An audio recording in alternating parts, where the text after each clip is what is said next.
ভারত থেকে একের পর এক বাংলাদেশিদের পুশ ইন করাকে কেন্দ্র করে কূটনৈতিক অস্বস্তি তৈরি হয়েছে দুই প্রতিবেশী দেশের মধ্যে।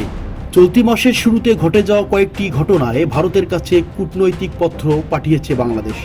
এতে অনতিবিলম্বে এ ধরনের পুশ ইন বন্ধের আহ্বান জানানো হয়েছে।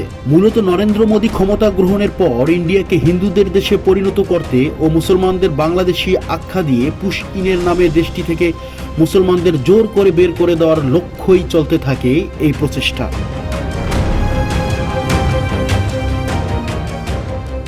গত 9 মে পাঠানো ওই চিঠিতে বলা হয়, ভারতীয় সীমান্তরক্ষী বাহিনী বিএসএফ সাতক্ষীরার সুন্দরবনের প্রত্যক্ষ মান্দারবাড়িয়া চরে একটি জাহাজে করে 78 জন বাংলাদেশিকে ফেলে রেখে যায়। একই সময় খাগড়াছড়ি সহ অন্যান্য সীমান্তেও আরও শতাধিক বাংলাদেশিকে ঢুকিয়ে দেওয়া হয়। স্বরাষ্ট্র মন্ত্রণালয়ে অনুষ্ঠিত এক উচ্চ পর্যায়ের বৈঠকে বিজেপি মহাপরিচালক মোহাম্মদ আশরাফুজ্জামান সিদ্দিকী জানান, পুশ ইন করা ব্যক্তিরা বিভিন্ন সময়ে কাজের সন্ধানে ভারত গিয়েছিলেন। তাদের অনেকের আধার কার্ড সহ ভারতীয় ডকুমেন্টও ছিল।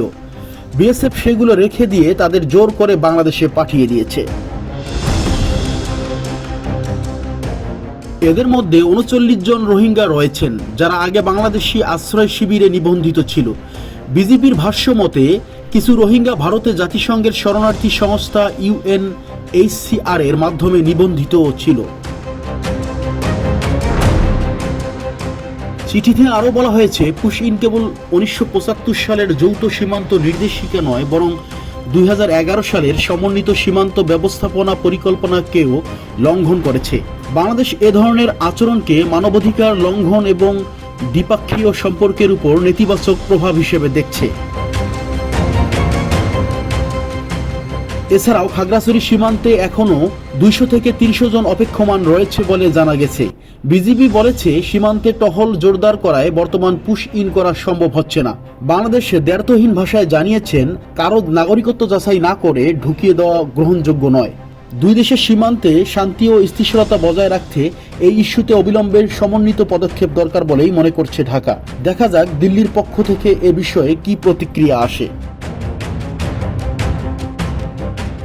ইউএফটি ফার্স্টের সাথে ট্রেড করুন যে কোনো জায়গা থেকে। ক্যাম্পাসে ক্লাসের ফাঁকে, ঢাকার জ্যামে বসে কিংবা ঘরে বসে, ট্রেডিং এখন হাতের মুঠোয়। তাই ট্রেড করুন যখন খুশি, যেখানে খুশি।